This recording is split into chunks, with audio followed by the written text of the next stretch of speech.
So have you ever noticed how ridiculously hard it is to actually stick to a new habit? Like you decide you're gonna hit the gym, or maybe start eating healthier.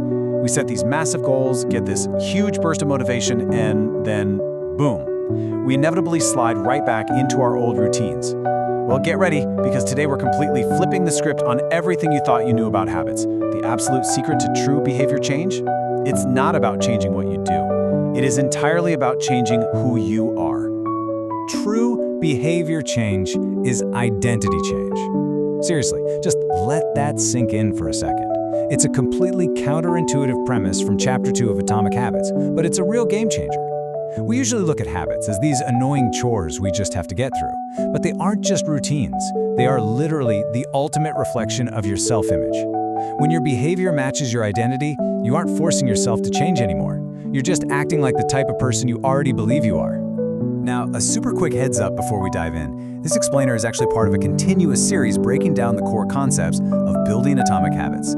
So if you haven't seen our breakdown of Chapter 1 yet, you're absolutely going to want to pause this and check that out first for proper understanding. There's a link right in the description, or you can just click the I button. It lays down the whole foundation showing exactly why tiny 1% changes make such a massive difference over time. Go get caught up and jump right back in here. All right, let's get into Section 1, the 3 layers of change. To really grasp how habits and identity are linked, we have to look at the anatomy of change itself. Behavior change doesn't just happen on one flat level. It actually happens on 3 distinct, interconnected layers, kind of like a giant onion. So look at the outermost layer, outcomes. This level is all about changing your results. You know, losing weight, publishing a book, winning a championship. That's what you get. Then the middle layer is processes. This is about changing your systems and habits, like setting up a new gym routine, or finally decluttering your workspace. It's what you do. And finally, we get to the core layer, identity. This is all about changing your beliefs, your worldview, your self-image, how you judge yourself and others. It is what you believe. Moving right along to Section 2, outcome versus identity habits. Now be clear, none of these layers are inherently bad. The real problem isn't the layers themselves, but the direction in which we try to change. Most of us try to change from the outside in. We focus entirely on the outcome, what we want to achieve, and just kind of hope our internal beliefs will magically catch up. We think, hey, I want to be skinny, and if I just stick to this diet, I will be skinny. But the alternative and the secret sauce here is building identity-based habits, which starts from the inside out. We start by focusing on who we actually want to become. Let's look at a live, real-life example straight from the book to starkly illustrate the visceral difference this makes. Imagine 2 different people trying to resist a cigarette. When offered a smoke, the first person says, "No thanks, I'm trying to quit." I mean, it sounds perfectly reasonable, right? But listen closely to the words. This person still believes they are a smoker who is just trying to be something else. Now the second person declines and simply says, "No thanks, I'm not a smoker." Boom! It is a tiny shift in phrasing, but it signals a massive shift in identity. Smoking was part of their past, not their present. They literally no longer identify as someone who smokes. So the absolutely crucial point here is this. Behind every system of actions are a system of beliefs.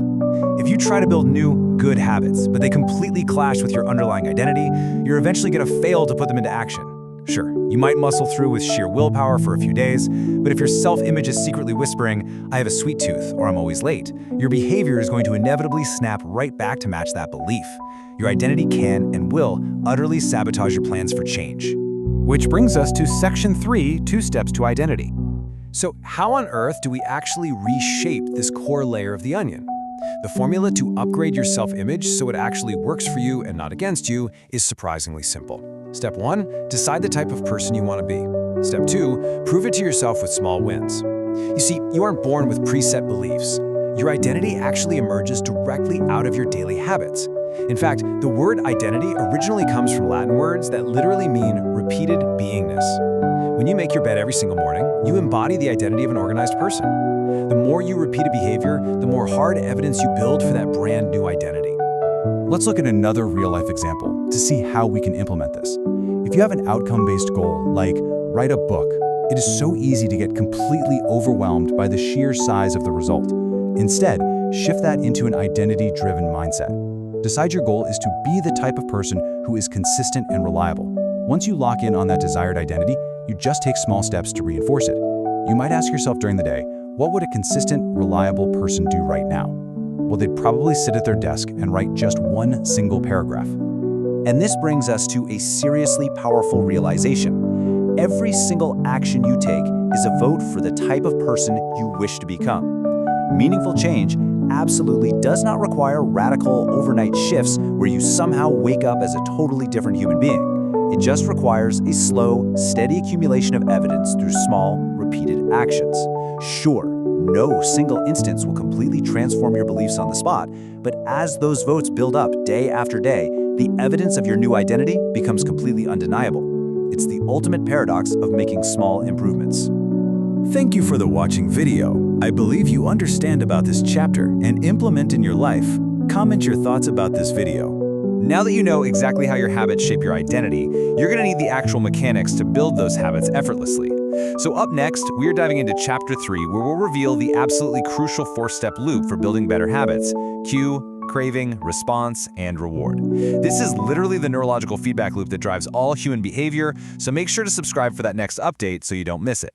Until then, I'll leave you with this. What is the very next action you can take right now to cast a vote for the person you want to become?